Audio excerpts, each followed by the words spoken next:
Good morning student. हमारा topic चल रहा है ज्योग्राफी विभाग में चैप्टर नंबर 13 में जनसंख्या। इसके संदर्भ में भारत के संदर्भ में चल रहा है और इसमें हमने जनसंख्या के वितरण और वितरण को प्रभावित करने वाले कारक, इसका जो शीर्षक है वो हमने कर लिया। आज का हमारा जो टॉपिक रहेगा वो रहेगा जनसंख्या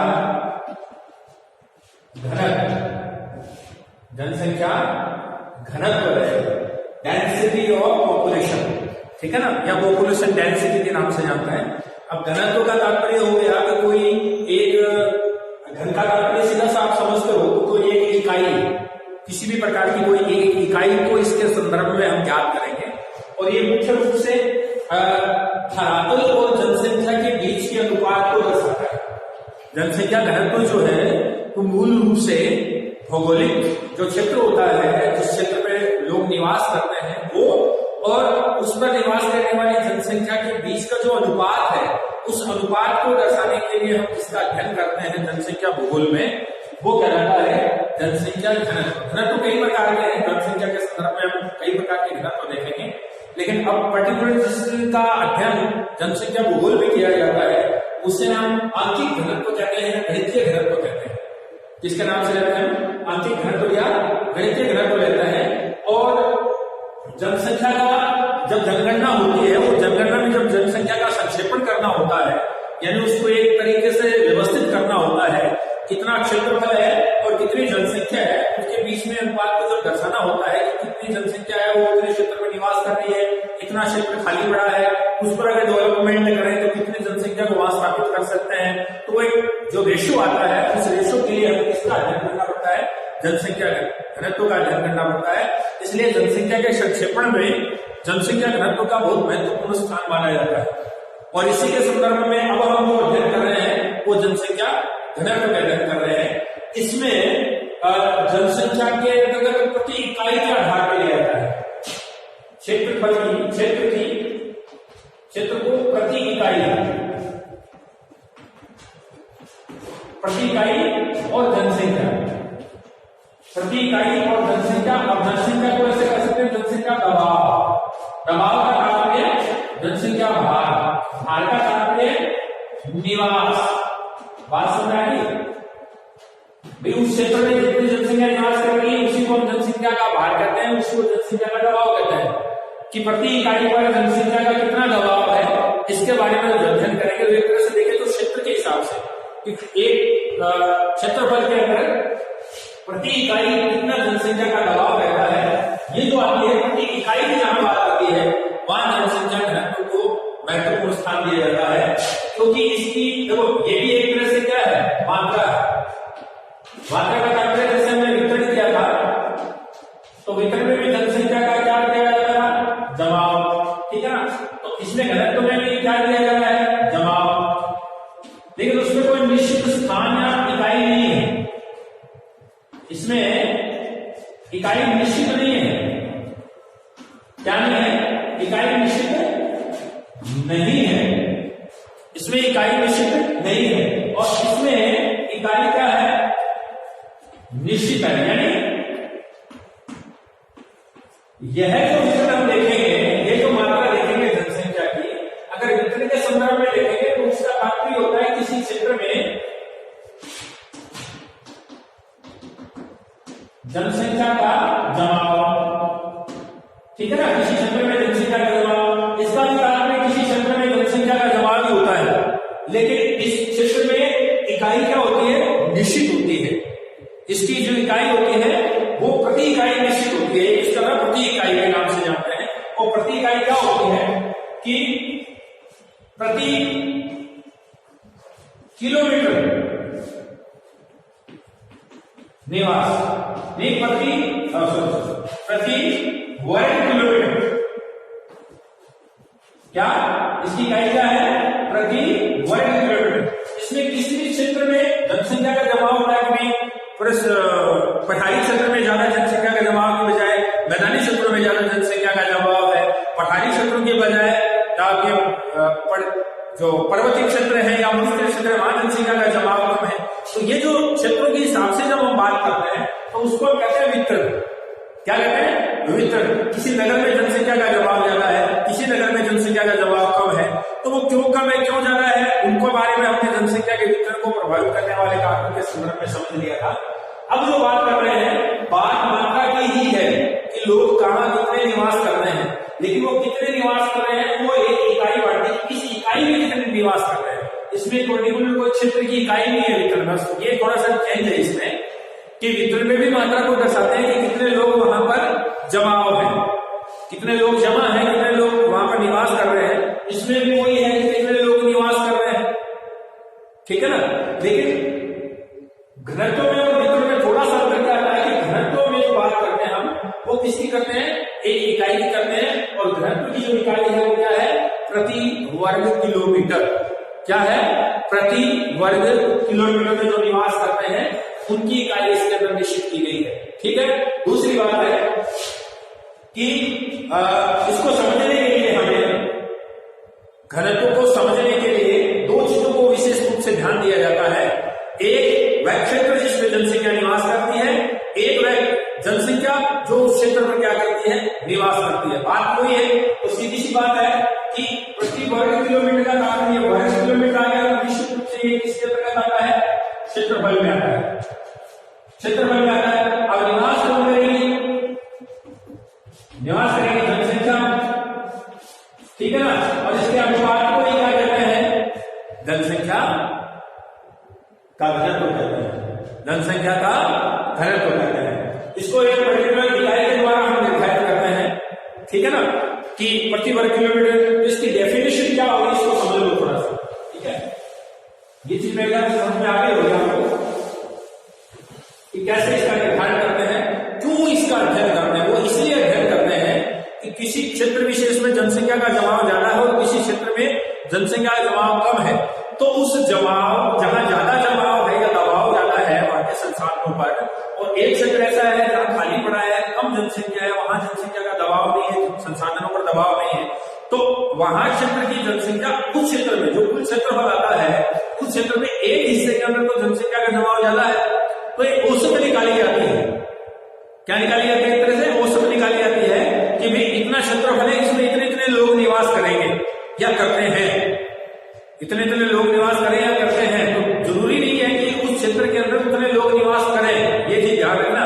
केवल वो अध्ययन इसलिए किया जाता है कि भविष्य में उस क्षेत्र के विकास के लिए हमें क्या योजनाएं चलाई जानी चाहिए, उनके आधार पर इसका घनत्व का जो गणना है वो की जाती है। जैसे मान लो 10 वर्ग किलोमीटर का कोई क्षेत्र है, ठीक है ना, और यहाँ जनसंख्या निवास करते हैं, तो ध्यान देखिए इस क्षेत्र में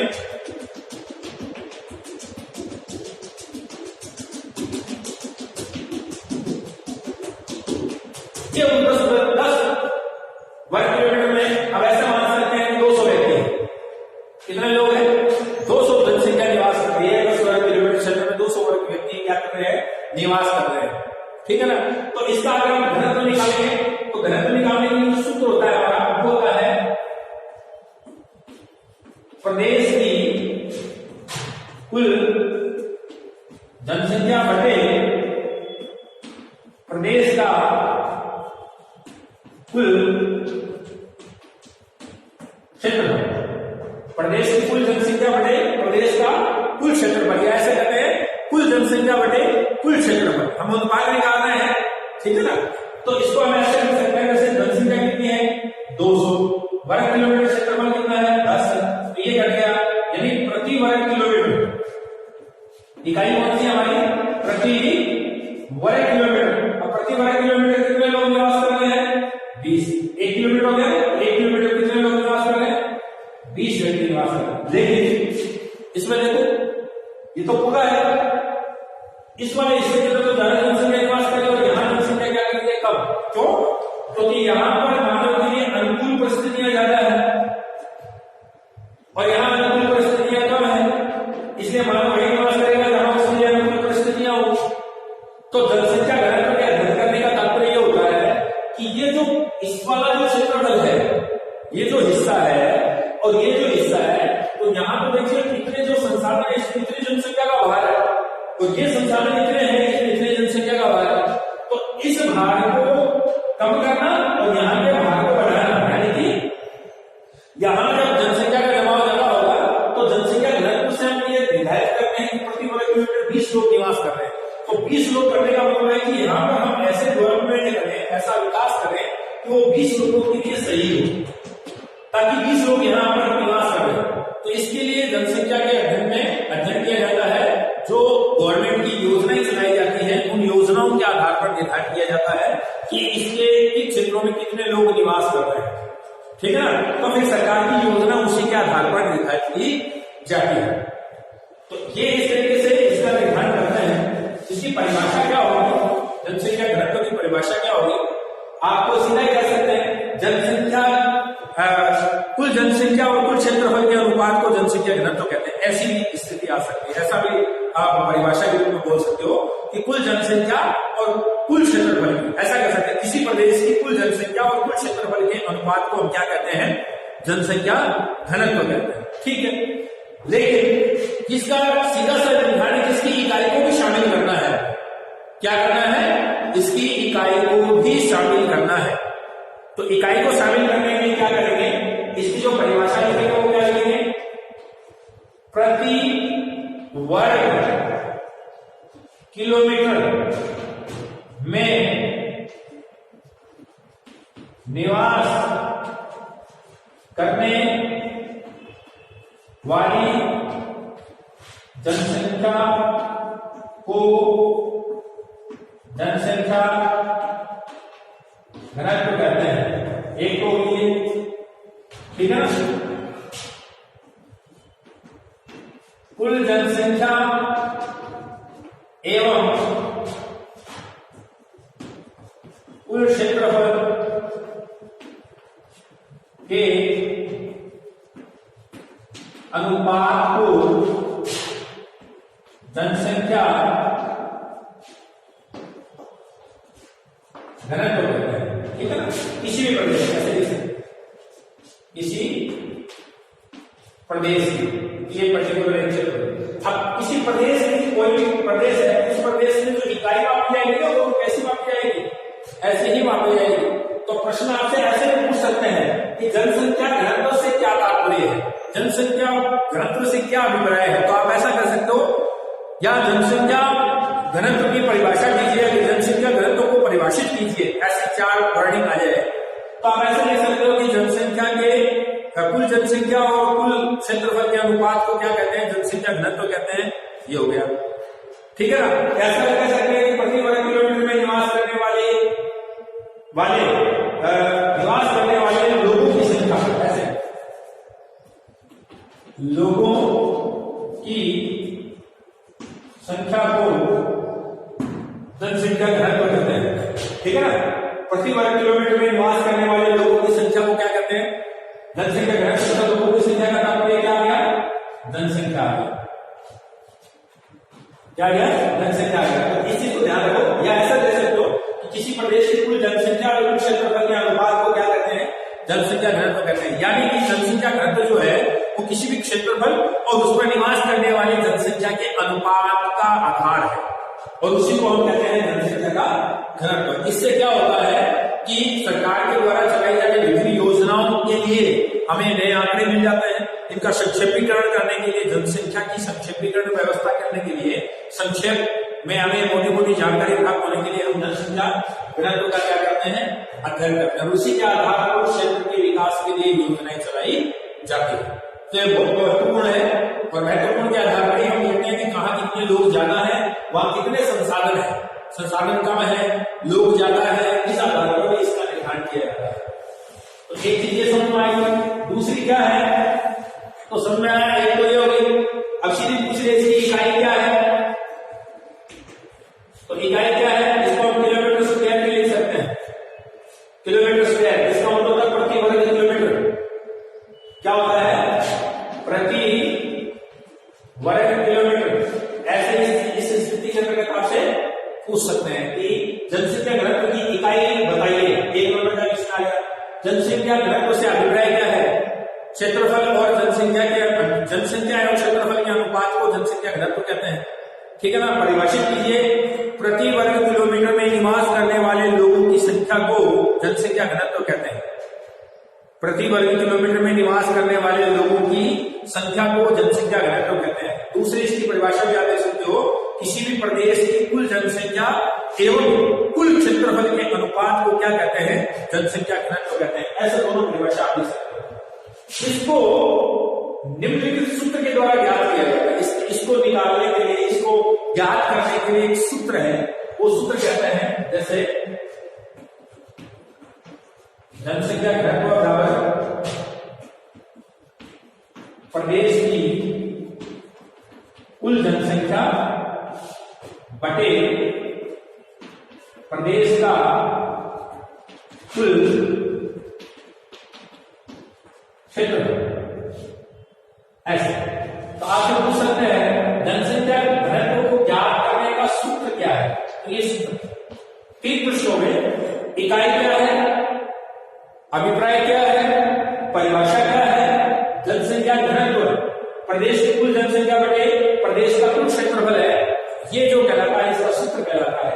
अब कई बार प्रश्न आपसे ये पूछ सकते हैं, प्रश्न दे दिया कि किसी भी प्रदेश का कुल क्षेत्रफल 10 वर्ग किलोमीटर, या ऐसे कह रहे हैं किसी भी क्षेत्र की कुल जनसंख्या 5000 है और उस क्षेत्र का, उस प्रदेश का कुल क्षेत्रफल 200 वर्ग किलोमीटर है। कितना है, 200 वर्ग किलोमीटर है। तो प्रति वर्ग किलोमीटर कितने लोग निवास करते हैं, ठीक है ना। प्रश्न क्या है, पहला प्रश्न दे दिया आपको, घनत्व नहीं पूछा घनत्व भी है लेकिन प्रश्न दे दिया, घुमा दिया ना प्रश्न को, पूछा तो घनत्व भी है लेकिन प्रश्न दे दिया आपको। ऐसा आया हुआ है माध्यमिक शिक्षा बोर्ड में, ऐसा आया हुआ है, इसलिए बता रहा हूं आपको। जैसे पूछा कि किसी भी प्रदेश में, किसी प्रदेश की कुल जनसंख्या कितनी बताई, 5000, ठीक है ना, तथा प्रदेश का कुल क्षेत्रफल 200 वर्ग किलोमीटर बताया। कितना बताया, 200 वर्ग किलोमीटर। तो जनसंख्या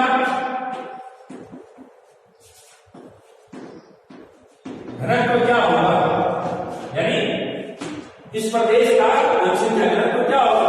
तो सूत्र क्या हमारे पास, प्रदेश की कुल जनसंख्या, तो प्रदेश की कुल जनसंख्या कितनी है, 5000। तो सूत्र लगाएंगे प्रदेश की कुल जनसंख्या। हमेशा ध्यान रखो, जब भी कैलकुलेशन करेंगे उसका सूत्र लिख देना, उससे बहुत बढ़िया इफेक्ट पड़ता है। आप उसका सूत्र लिख देना, पहले लिखना, ये चीजें जो है वो ऐसी ऐसी ध्यान से लिख देना। ये इसका सूत्र हो गया जो हम लिख रहे हैं, ये चीज यहां इसकी कैलकुलेशन हो जाएगी। क्या है, जनसंख्या कितनी है, 5000, वर्ग पे कितना है, 200, 2 से 2 बटे क्या रहे, 2, 50 में 2 का भाग दिया, कितने रहे, 25। तो 25 क्या है,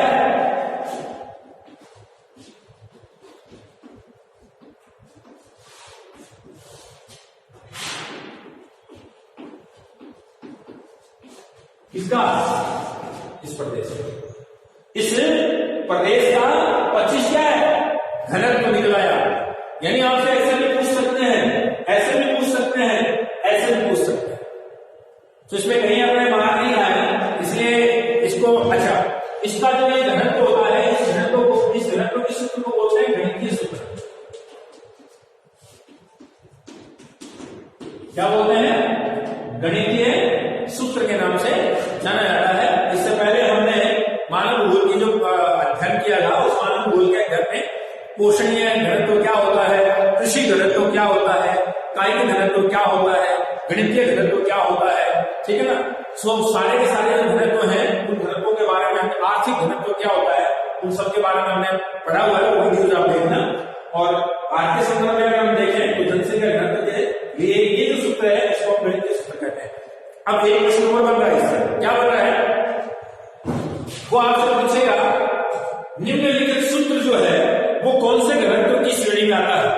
ऐसे सूत्र दे देंगे, जनसंख्या घनत्व सूत्र दे दिया, या घनत्व दे देंगे सीधा, जनसंख्या घनत्व ना देंगे, सीधा घनत्व दे देंगे, ठीक है ना। घनत्व प्रदेश की कुल जनसंख्या बटे प्रदेश का कुल क्षेत्रफल। बोर्ड है, प्रश्न को घुमा के देगा, ठीक है ना। चीज वही पूछ रहे हैं, बस चीज घूम रही है, तो हमारे दिमाग में कितनी बार उस प्रश्न को घुमाया जा सकता है, भाषा के रूप में उसको चेंज किया जा सकता है, मूल जो रहेगा वो वही रहेगा। ठीक है ना। तो देखो कुल जनसंख्या और क्षेत्रफल की जहां बात आती है, कुल जनसंख्या और क्षेत्रफल की बात आती है, उस सूत्र को हम क्या कहते हैं, गणितीय सूत्र कहते हैं। क्या कहते हैं, गणितीय सूत्र के नाम से उसको जाना जाता है। अब हम देखते हैं कि भारत में जो जनसंख्या की विकर्ण और वृद्धि और जनसंख्या की व्यवस्था रहती है, उसमें घनत्व का क्या महत्वपूर्ण स्थान है, और किन किन राज्यों में ज्यादा घनत्व किस राज्य का है, यानी घनत्व में भी असमानता पाई जाती है। भारत के जनसंख्या की व्यवस्था में असमानता तो है, तो निश्चित रूप से जनसंख्या घनत्व में भी असमानता पाई जाएगी। किसी राज्य में जनसंख्या का घनत्व कम रहेगा, किसी राज्य में जनसंख्या का घनत्व क्या रहेगा, ज्यादा रहेगा। ठीक है। और जनसंख्या घनत्व में भी कमी वृद्धि होती रहती है। जो हमारे जनगणना वर्ष होते हैं, जनगणना वर्ष का मतलब हो गया 2001 से 2011, ठीक है ना। तो जो हमारे पास अंतराल है 10, इस अंतराल में जनसंख्या में जो घनत्व है, इस घनत्व में वृद्धि हुई है, कहीं घनत्व बढ़ा है, कहीं घनत्व कम हुआ है। ठीक है ना। तो उन चीजों के बारे में भी हम जानकारी लेंगे। तो इस चीज को आप थोड़ा ध्यान से किताब के साथ में आपको पढ़ना भी है। ठीक है ना। और इन चीजों को वीडियो को खोज करके आप जो मैंने स्लाइड में पॉइंट वगैरह लिखा है, इनको आप ध्यान से देख के कॉपी में उतारेंगे। जो होमवर्क की कॉपी है हमारी, उसके अंदर उतारेंगे ताकि आपको वो याद रहे। जब परीक्षा हो तो ये शॉर्टकट में आप पढ़ के भी जा सकते हैं, याद रह जाएगा। मेरे ख्याल से वीडियो देखने में आपको से आपको ये चीज समझ में आ गई होगी कि किस तरीके से हम इसका अध्ययन करें। भारत में जनसंख्या वृद्धि के साथ साथ जनसंख्या घनत्व में भी वृद्धि देखने को मिली है। और काल के अनुसार अगर हम बात करें तो जनसंख्या घनत्व के संदर्भ में जो हमारे पास आंकड़े हैं, उन आंकड़ों के संदर्भ में एक बार आपसे प्रश्न पूछ लेते हैं कि इस वर्ष जनसंख्या घनत्व कितना था, इस वर्ष जनसंख्या घनत्व कितना है, उसके संदर्भ में देखते हैं। तो देखिए 1901 में जो जनसंख्या घनत्व था वो 77 व्यक्ति प्रति वर्ग किलोमीटर, किलोमीटर स्क्वायर लिखा। ठीक है ना। उसके बाद में 50 साल बाद 1951 की बात करें तो ये बढ़कर 117 प्रति वर्ग किलोमीटर हो गया। कितना हो गया? 1901 में 77 व्यक्ति प्रति वर्ग किलोमीटर थे। ठीक है ना। ये घनत्व की बात कर रहे हैं, जनसंख्या घनत्व की बात कर रहे हैं। और उसके 50 साल बाद की बात करें, देखो 50 सालों के अंतर में जनसंख्या घनत्व के अंदर कितनी वृद्धि हुई? ये 117 व्यक्ति हो गए। ठीक है ना। उसी के बाद में 1981 की बात करें तो इसमें 216 व्यक्ति प्रति वर्ग किलोमीटर हुए। कितने हुए? 216 व्यक्ति प्रति वर्ग किलोमीटर। कब? 30 सालों के अंतराल। ठीक है। उसके बाद से अगर बात करें 2001 की तो 325 व्यक्ति प्रति वर्ग किलोमीटर निवास करते थे। कितने व्यक्ति निवास करते थे? 325 व्यक्ति प्रति वर्ग किलोमीटर क्या कर रहे थे? निवास कर रहे थे इसके अंदर। वहीं अगर 2011 की बात करें तो इसमें 382 व्यक्ति प्रति वर्ग किलोमीटर क्या करते हैं? निवास करते हैं। ये समय की व्यवस्था है। तो इसको इतने में होने में 50 साल, 30 साल, 20 साल, 10 साल। ठीक है ना। ये जनसंख्या का घनत्व बढ़ा।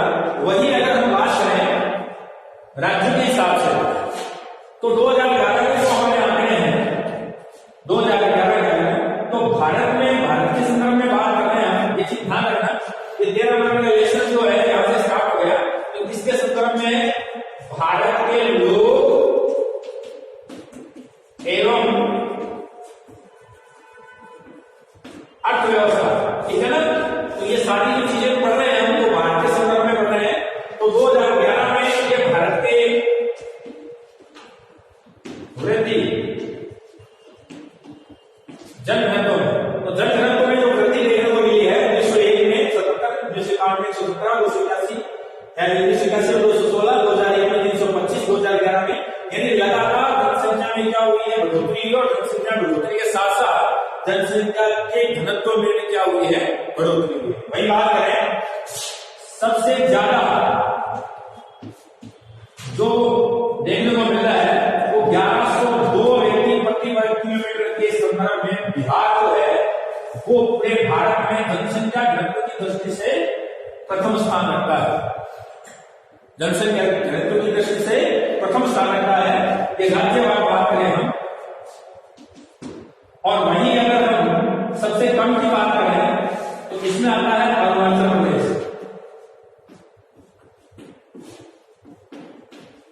इसमें 17 व्यक्ति प्रति वर्ग किलोमीटर, 7 थे 2000 में, उसके बाद में वृद्धि हुई 17 व्यक्ति प्रति वर्ग किलोमीटर। तो बिहार प्रथम स्थान रखता है जन घनत्व की दृष्टि से, यानी यहाँ क्षेत्रफल कम है, जनसंख्या ज्यादा है, तो निश्चित रूप से जनसंख्या घनत्व बढ़ेगा। ये चीज और ध्यान रखना है, जहां क्षेत्रफल बड़ा होगा, जनसंख्या कम होगी, तो निश्चित रूप से जनसंख्या का घनत्व क्या पाया जाएगा, कम पाया जाएगा। ये चीज ध्यान रखना, ठीक है ना। जैसे हमारे जैसलमेर की बात करें, राज्यों में जैसलमेर की बात करें, जैसलमेर सबसे बड़ा जिला है हमारे राज्य में, तो सबसे बड़ा जिला लेकिन जनसंख्या कम है, तो वहां राजस्थान में 17 व्यक्ति प्रति वर्ग किलोमीटर निवास करते हैं। अरुणाचल प्रदेश का और जैसलमेर का 2011 का जो जनघनत्व है वो समान है, ठीक है ना। वहीं बिहार की बात करें तो 1102 व्यक्ति प्रति वर्ग किलोमीटर निवास करते हैं, और सबसे कम, सबसे अधिक 1 नंबर पे, और सबसे ऐसा कह सकते हैं सबसे ज्यादा और सबसे कम, सबसे ज्यादा और सबसे कम जनघनत्व जो है वो किसका है, बिहार का और अरुणाचल प्रदेश का। और वहीं अगर हम केंद्र शासित प्रदेशों की बात करें, केंद्र शासित प्रदेशों की बात करें तो दिल्ली 11,247 व्यक्ति,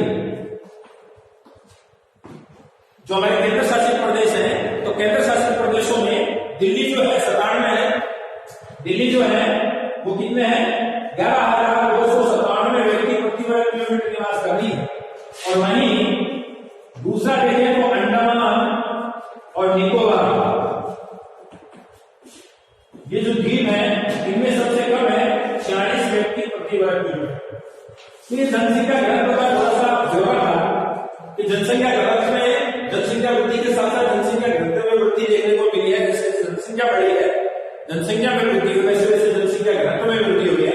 1901 में 77 व्यक्ति थे, 1992 में 117 हुए, 1982 में 216 हुए, 2001 में 325, 2011 में 382 व्यक्ति प्रति वर्ग किलोमीटर निवास कर रहे हैं। वहीं 2011 के आंकड़े की बात करें तो राज्यवार की बात करें तो बिहार 1102 व्यक्ति प्रति वर्ग किलोमीटर निवास करते हुए सबसे ज्यादा जनघनत्व वाला प्रदेश है। और वहीं अरुणाचल प्रदेश की बात करें तो ये 17 व्यक्ति प्रति वर्ग किलोमीटर के संदर्भ में सबसे कम जनसंख्या घनत्व वाला प्रदेश है। वहीं केंद्र शासित प्रदेशों की बात करें, जो टेरिटोरियल एरिया है हमारे, ठीक है ना, तो उनके अंदर जो है दिल्ली जो केंद्र शासित प्रदेश है, दिल्ली जिसको हम भारत की राजधानी कहते हैं, अब राजधानी क्षेत्र है तो निश्चित रूप से वहां जनसंख्या का जवाब ज्यादा मिलेगा, क्योंकि सारी जो प्रशासनिक और औद्योगिक और नगरीय और शासकीय जितनी भी गतिविधियां होती हैं पूरे भारत के संदर्भ में वो दिल्ली में होती है, ठीक है ना। इसलिए दिल्ली जो है उसको एक पुराने रियासत व्यवस्थाओं के अनुसार देखें तो भी केंद्र रहा है, सभी राजा महाराजाओं का केंद्र रहा है, मुगल शासकों का केंद्र रहा है, अंग्रेजों का केंद्र है, और आज वर्तमान में हमारा केंद्र भी है। तो निश्चित रूप से यहाँ जनसंख्या का जमाव ज्यादा है, क्षेत्र छोटा है, अभी बताया ना, जहाँ क्षेत्र छोटा होगा और जनसंख्या ज्यादा होगी वहां जनसंख्या घनत्व ज्यादा देखने को मिलेगा। तो दिल्ली जो केंद्र शासित प्रदेश है और 11,297 व्यक्ति प्रति वर्ग किलोमीटर निवास करते हैं। और दूसरा जो अंडमान निकोबार द्वीप समूह केंद्र शासित प्रदेश में आता है उसमें 40 व्यक्ति प्रति वर्ग किलोमीटर निवास करते हैं। तो ये हमारे जनसंख्या घनत्व के संदर्भ में था, ठीक है। तो ये एक ब्यौरा हमने महत्वपूर्ण रूप से दिया। अब इसके बाद में जनसंख्या घनत्व का राज्यवार हम अध्ययन करेंगे। इसमें जो जनसंख्या का जो अध्ययन है वो हम राज्यवार करेंगे कि भी कौन से राज्य के अंदर ज्यादा जनसंख्या घनत्व है, या कई बार पूछ लेते हैं कि भाई 5 ऐसे राज्य बताइए क्रमशः 1 क्रम 2 क्रम 3 क्रम, आरोही क्रम में अवरोही क्रम में 5 राज्य ऐसे बताए जिनका जनघनत्व ज्यादा है या जिनका जनघनत्व कम है, उनके संदर्भ में हम क्या करेंगे, अध्ययन करेंगे। तो नेक्स्ट जो हमारा टॉपिक रहेगा वो जनसंख्या घनत्व भी रहेगा और राज्यवार वितरण की बात करेंगे, राज्यवार घनत्व की बात करेंगे, ठीक है। तो आज जो वीडियो बताया इसके सूत्र को आपको ध्यान में रखना है, इसकी परिभाषा को ध्यान में रखना है, जो आंकड़े हमने लिए हैं उनको ध्यान से आपको कॉपी में उतारना है। यही होमवर्क के साथ साथ इसको बिल्कुल उतारो, ताकि आपको होमवर्क करते समय जब परीक्षा हो तो उसको केवल एक मोटे मोटे रूप से आप देख के जा सकते हो, आसानी से याद हो सकता है। 2 बार 3 बार 4 बार जब वीडियो देखेंगे वो चीजें हमारे बिल्कुल समझ में आ जाएगी। आज के लिए हमने किया वो जनसंख्या घनत्व का टॉपिक था, क्लियर हो गया। कल जनसंख्या घनत्व के राज्यवार का वितरण क्या होगा और जनसंख्या घनत्व को कितनी श्रेणियों में विभाजित किया गया है उसका अध्ययन करेंगे। आज के लिए थैंक यू।